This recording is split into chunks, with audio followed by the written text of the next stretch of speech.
My parents called me the failure, while I secretly kept their lights on for 6 years. They thought their narrative would never collapse. But what they didn't expect was someone they trusted, shattering the lies they built their reputation on.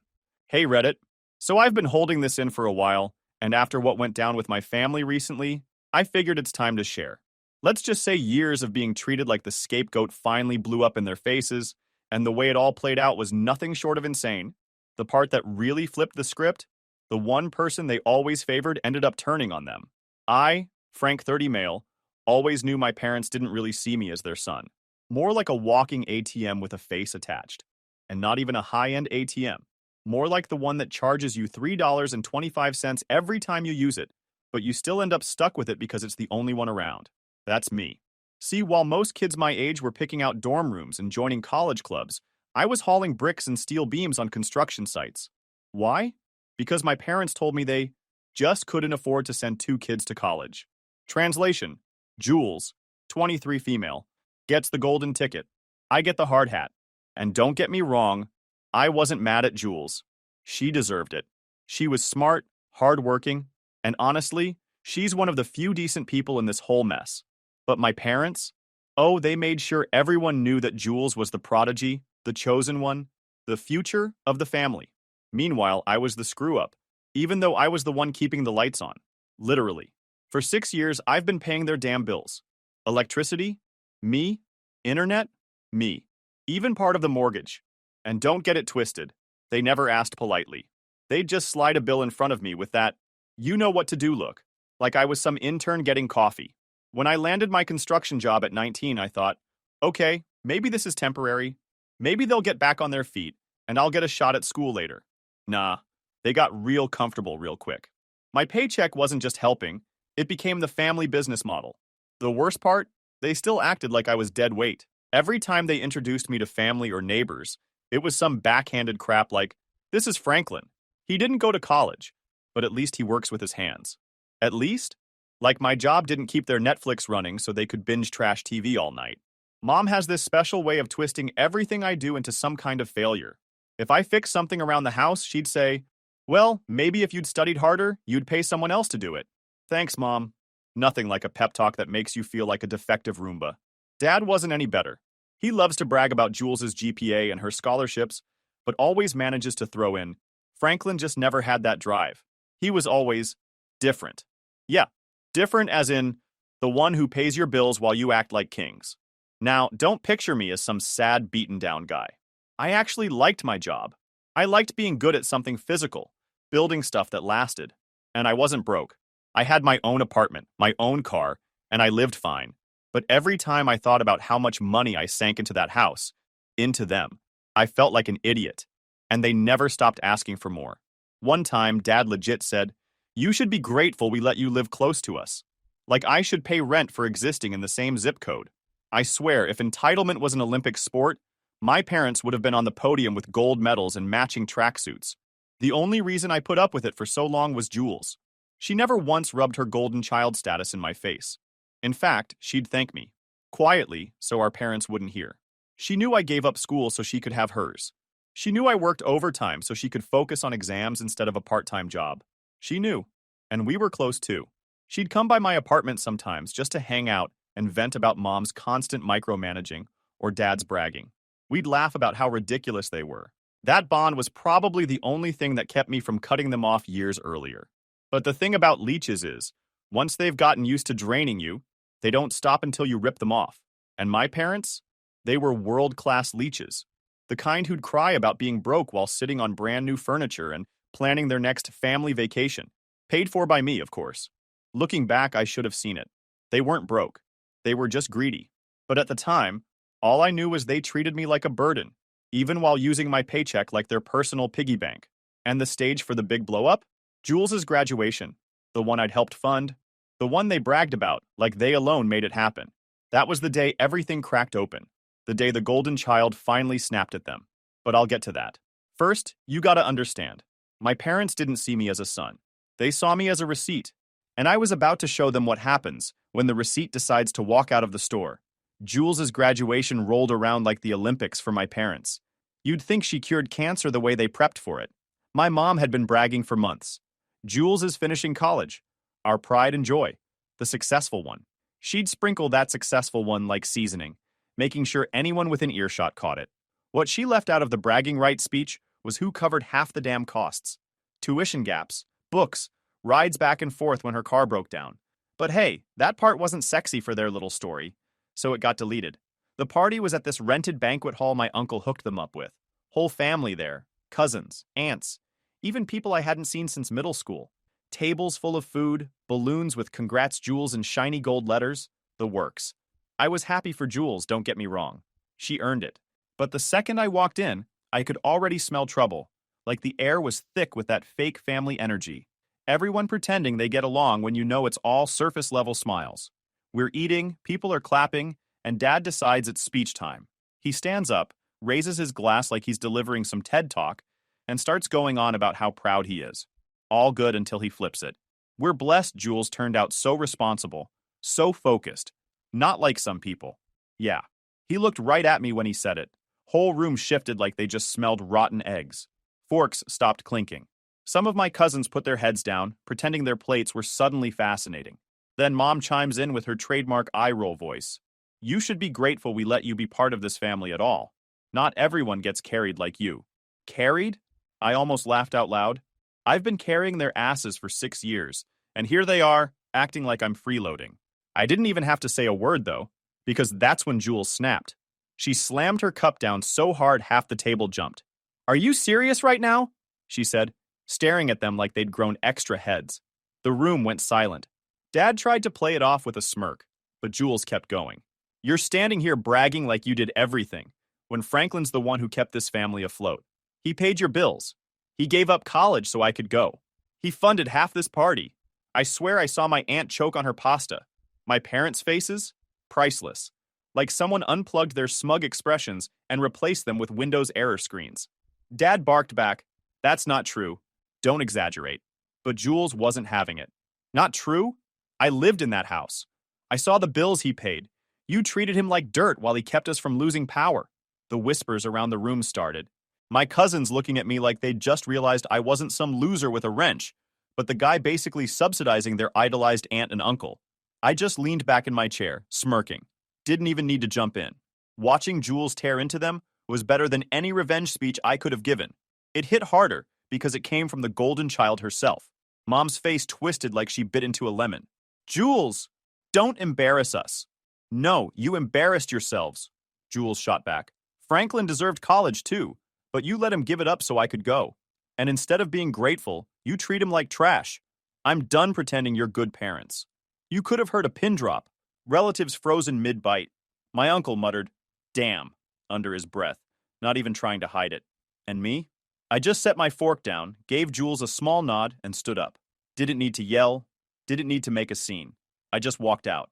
Behind me, the noise started up again. My dad's angry shouting, my mom's fake crying, Jules still tearing into them. But I didn't stick around for the encore. I knew right then I was done. They wanted to call me a burden? Fine. Let's see how they survive without their so-called burden holding the house together. That night, sitting in my apartment, I drafted the text. Just 5 words. Okay. I just stopped paying. Hit send. Tossed the phone aside. That's when it clicked. I wasn't the one who was carried. I was the foundation. And the second I walked out, the whole house of cards they built was about to collapse. And honestly, I was kind of excited to watch it fall. That night, after leaving the graduation party, I sat in my apartment and stared at my phone. The text I'd sent, okay, I just stopped paying your bills, looked almost too short for the impact it carried. 6 years of carrying their sorry asses, and all it took was one sentence to flip their world upside down. I turned my phone off before going to bed. I knew the storm was coming, and I wasn't about to spend the night watching it roll in. When I woke up the next morning, though, holy hell. It looked like my phone had been through a war. 73 missed calls. Text notifications stacked so high, I had to scroll for a solid minute just to hit the bottom. My voicemail inbox? Full. The messages weren't even subtle. From Dad, you can't just cut us off. We're your parents. You owe us for raising you. From Mom, we did everything for you. How dare you humiliate us like that at the party? From random relatives, hey, maybe just talk to them. They're freaking out. And my personal favorite, from Dad again, you think you're funny? You think you're a big man? We'll see how long you last without family. I laughed so hard I nearly spilled my coffee. Without family? Buddy, I'd been without family my whole damn life. You don't suddenly become without something you never really had. Around 10, Jules called. I picked up immediately. Franklin, she said, voice low. They're losing it. Yeah, I figured, I replied. My phone's melting. It's worse than that, she said. Mom was digging through your old mail last night. She asked me if I knew your social security number. I stopped mid-sip. Wait. What? She's trying to pull your credit reports, Jules said. Dad was ranting about finding out how much money you actually have. I told her I didn't know anything. I leaned back in my chair, smirking. So they're broke and desperate. Big shock. Jules hesitated. That's the thing. They're not broke, Franklin. I found one of their bank statements lying on the counter this week. They've got savings, investments. It's not millions, but it's not nothing either. They've been sitting on money while draining you. That one stung, even though I expected it deep down. They hadn't been panicking all these years because they were poor. They just liked bleeding me dry while they padded their own safety net. Parasites and Gucci shoes. Good to know, I said. Guess I'll let them burn through their precious stash now that I'm out of the picture. Jules was quiet for a second, then said, I'm proud of you, by the way, for finally cutting them off. That meant more than she realized, because if anyone had the right to be mad at me, it was Jules. She could have said, you should have kept helping until I was more stable. But she didn't. She got it. By noon, my parents escalated from guilt trips to straight-up threats. From Mom. We'll make sure you regret this. You can't just abandon your family. From Dad. Don't forget, we built your life. We can take it all away. I laughed. Take what away? My job, my apartment, my bank account? They had no control over any of it. But in their heads, they were still the puppet masters pulling strings that didn't exist. That afternoon, Jules texted again. Careful. Dad's talking about getting some guy to scare you straight. He called Uncle Ray last night. Uncle Ray wasn't even a real uncle. Just some shady friend of Dad's who always had connections. The kind of guy you'd see hanging around pawn shops at weird hours. If Dad was calling him, it meant they were about to move from yelling to action. And that's when the sarcasm in my head turned into cold strategy. They weren't just mad. They were desperate. And desperate people do stupid things. I called my bank. The rep checked my account, then told me they'd flagged an attempted access yesterday. Someone had tried to get into my account but failed the security questions. The system automatically put a fraud alert on it. Of course, my parents were trying to impersonate me. Probably thought if they could drain me financially, I'd come crawling back. I changed everything. New security questions, new passwords, fraud alerts, locked it all down. Then I sat on my couch, phone buzzing nonstop, and realized something. For the first time in my life, the power was mine. They could scream, cry, threaten, dig through old papers, but they couldn't touch me unless I let them. And I wasn't letting them. That night, Jules called again. You should know, Dad punched a wall earlier. Mom's talking about revenge. Revenge? I asked, amused. What's the revenge plan? Yell louder? I don't know, Jules said. But they're not letting this go. They keep saying you'll have no choice but to come back. I laughed. But deep down, I knew she was right about one thing. They weren't going to stop. Cutting them off wasn't the end. It was the start of something bigger. And if they wanted to play dirty, fine. I could play dirtier. The next couple of days felt weirdly quiet. My phone still buzzed with guilt trip messages, but compared to the initial storm, it was calmer. That's when I knew something was up. My parents weren't the type to calm down. If they weren't yelling, it meant they were scheming. I didn't have to wait long to find out. It was late afternoon, and I'd just clocked out of work. I walked across the lot toward my truck, and that's when I noticed it. A black SUV, tinted windows, parked way too conveniently near the exit. Didn't think much at first, until I pulled out, and they pulled out too. Coincidence? Maybe. But then I made a random right turn I never take. They followed. 2 more turns, same thing. All right, we're playing this game. I drove casual, like I didn't notice. Hands loose on the wheel, music low, pretending I was just another guy heading home. But my eyes kept flicking to the rear view. That SUV wasn't just behind me, it was locked in. Instead of heading toward my apartment, I took a detour. Drove through the back roads, then into a busier part of town. No matter what I did, the SUV kept the same distance. My gut told me exactly who was inside. Mom and Dad weren't slick enough to pull this off alone, which meant Uncle Ray had lent them one of his friends. I'm the kind of guy who solved problems with fists, not paperwork. I pulled into a gas station, parked at the pump, turned off the engine, and climbed out like I was gonna fill up. The SUV rolled in slow, parking at the edge of the lot. My eyes cut sideways, pretending I wasn't paying attention, but I caught them. Two guys in the front, and in the passenger seat, my dad. The tint wasn't limo dark. When the sun hit just right, I could clearly see his red, scowling face, like he thought this was some mafia movie. I actually laughed. Here was this 60-year-old man, hiding in a tinted SUV, stalking his own son because I told him I wasn't paying for his Netflix anymore. Pathetic. Instead of grabbing the pump, I walked straight past it and headed toward the convenience store. As I passed the SUV, I glanced inside. Driver was bald, late 40s, serious face.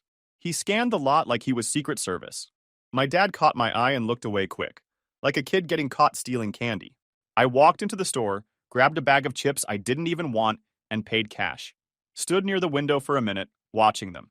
They didn't move, just sat there, waiting. I texted Jules. Dad's following me. He's got some guy with him. Her reply was instant. That's Ray's friend. He's shady. Be careful. Of course. Exactly what I thought. I clenched my jaw. They weren't just trying to scare me. They wanted me rattled enough to crawl back, apologize, and start paying again. Not happening. I walked back to my truck, slow and calm. Started it up, drove out like nothing was wrong. SUV followed. My heart was steady now. If they wanted a chase, I'd give them one. Instead of heading home, I zigzagged through town. Took weird turns, slowed down unexpectedly, then sped up. SUV stayed on me.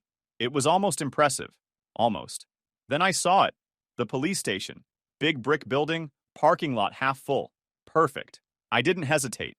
I turned sharp into the lot, pulled right up to the entrance, and parked like I owned the place. Before stepping out, I set my phone on the dash and filmed the SUV idling at the curb. The tint wasn't dark enough to hide Dad's face. Pure frustration as he realized the game was up. After a long pause, the SUV rolled forward and kept going. I grinned, leaning back in my seat. That's what I thought. I sat there for 10 minutes, just letting the adrenaline wear off. Watching the SUV disappear down the road, I realized something important. They weren't just angry anymore. They were desperate. Desperate enough to stalk me in public. Desperate enough to bring in shady muscle. That told me two things. One, I'd hit them exactly where it hurt. Two, this wasn't the end. Later that night, Jules called again. Her voice was shaky. They're furious you lost them. Mom kept saying, if we can't scare him, we'll make him come back another way. Another way? I asked. Yeah. She's talking about lawyers. Like filing something against you. Dad's pacing the house like he's ready to explode. I chuckled. Good. Let them waste money on lawyers. They'll find out real quick I'm not 12 anymore. But still, her words sat heavy. Make me come back another way. That wasn't anger. That was obsession. So I sat down that night with a notebook. Started writing everything down. Dates, times, screenshots of texts, even notes about the SUV. If they wanted to play dirty, fine. But I was building my case, brick by brick. And this time, it wasn't to keep their lights on.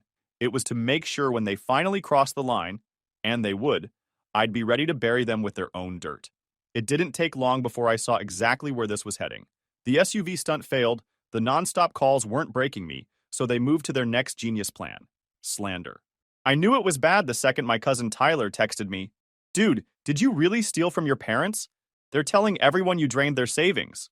I laughed out loud, sitting at my kitchen table. Stole? If I stole from them, then I must have been the dumbest thief in history because I stole money out of my own paycheck to cover their bills. Jules called right after. They're going around to the family, Franklin, saying you abandoned them, that you left them with nothing. Dad told Aunt Lisa you stole money that was supposed to pay their mortgage. Funny, I said, because I was the one paying the mortgage. Jules sighed. I know, but they're spinning it hard. You know how good Mom is at playing victim. Crying, saying you're cruel, that you're leaving them to starve. Starve? I scoffed. Did they forget about the savings account you told me about? Exactly, Jules said. They're sitting on money, but they don't want to touch it. They'd rather keep it safe while draining you. I leaned back, smirking. Let them run their mouths. Every lie they tell is just more rope to hang themselves with. 2 days later, Jules hit me with another update. They were at some strip mall lawyer's office today. I overheard them talking before they left the house. They want to file something against you. File what? I asked. Last I checked, not paying your parents' Netflix bill isn't a crime. They're saying you owe them money for supporting you all these years. Mom's calling it back pay. Dad's convinced they can get you on something he's calling breach of family responsibility. I told the lawyer, and she literally smirked. There's no such cause of action, she said flatly. Parents can't sue adult children for not paying their bills. If they try, it'll get thrown out in 5 seconds. That cracked me up even more. Breach of family responsibility? Sounded like something Dad pulled out of a bad Facebook group for bitter parents. Jules, they're clowns, I said finally. But thanks for the heads up. You should talk to a real lawyer, Franklin, just in case. She was right. If they wanted to play legal chess, I wasn't showing up with checkers. I booked a consultation the next morning, walked into a downtown office, sat across from a woman who looked like she ate liars for breakfast. Sharp suit, sharper eyes. I laid everything out. The bills I'd covered, the fraud attempts at the bank, the SUV following me, the slander. She listened quietly, jotting notes, then leaned back. First of all, they have no case. There's no law saying adult children owe financial support to their parents unless there's a court order, and you've got none of that. If they try eviction, it won't stick. You don't live there. If they try fraud with your accounts, that's a felony. They're the ones in trouble. Good, I said. I was hoping you'd say that. She smiled. Keep documenting. Every text, every call, every time they show up. The more evidence you've got, the easier it'll be to bury them if they push this. Music to my ears. Meanwhile, my phone kept buzzing with relatives playing messenger pigeons. From Aunt Lisa, can't you just compromise? They're so stressed. You know how much they've done for you. From Uncle Dan, your dad says you owe them thousands. Just pay something to keep the peace. I replied once, tell them to pay their own bills. They've got the money. I'm done. Then I muted the whole damn family chat. Funny thing was, the more they slandered me, the more cracks started showing. A couple cousins actually reached out quietly, saying they didn't buy the story. If you were such a burden, why would they keep asking you for money? Exactly. The best part was Jules, my parents' perfect golden child. Their pride and joy was getting sick of them fast. She called me late one night. Franklin, I can't believe it took me this long, but I see it now. They've been using you. They wanted me to stay the good one, the golden child, while you took the hits. But it was always fake. They don't love me, not really. They love control. That's how it works, I said. Golden child, scapegoat. Two sides of the same con. Well, I'm done with it, she said firmly. I told them today I wasn't going to lie for them. I told them you paid for my graduation, and that they owed you, not the other way around. Mom started crying, Dad screamed, but I didn't back down. That right there, that was the nail in their coffin. Their perfect golden child turning against them. It wasn't just me anymore. It was their whole narrative collapsing. I started treating it like a project. Every night I'd sit down and organize my case file. I pulled 6 years of statements and highlighted payments to City Electric, Clearwave Internet, and Wellspring Mortgage, all from my account. Printed texts, screenshots of their threats, even the video of the SUV tailing me near the police station. If they wanted war, I was ready. I even added a section labeled Leverage, notes about their savings, their fake poor routine, everything Jules told me. If it ever went public, their reputation in the family would be toast. And deep down, I knew that was the one thing they couldn't stand. They didn't actually care about money. They cared about control and appearances. Take that away, and they'd unravel fast.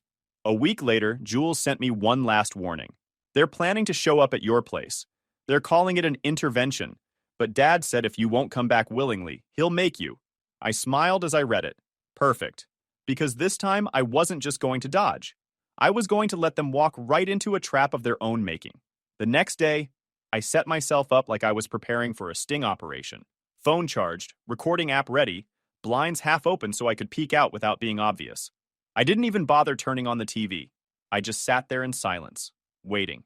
And sure enough, 20 minutes after Jules's warning, I spotted it. The same black SUV pulling up across the street from my building. My parents weren't subtle. They climbed out like they were about to reclaim territory.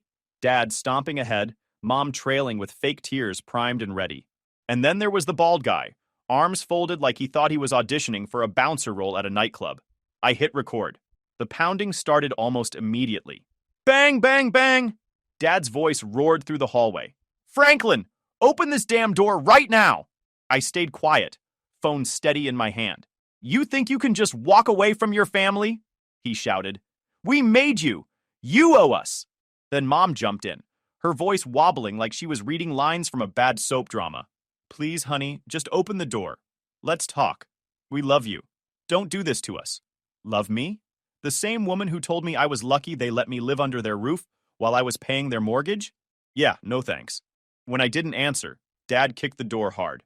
The frame rattled and I grinned. Perfect. That was property damage. Caught on video. I called 911, calm as ever. Yeah, hi, this is Franklin. My parents and some guy are outside my apartment, pounding on my door and threatening me. I've got video. Can you send an officer? Dispatcher said units were on the way. I sat back, recording, while my dad kept shouting. Come out and face us like a man. You think you're smart? You're not smart. You're nothing without us. Mom switched gears again, dropping to fake sobbing. We gave you life. We raised you. And this is how you repay us?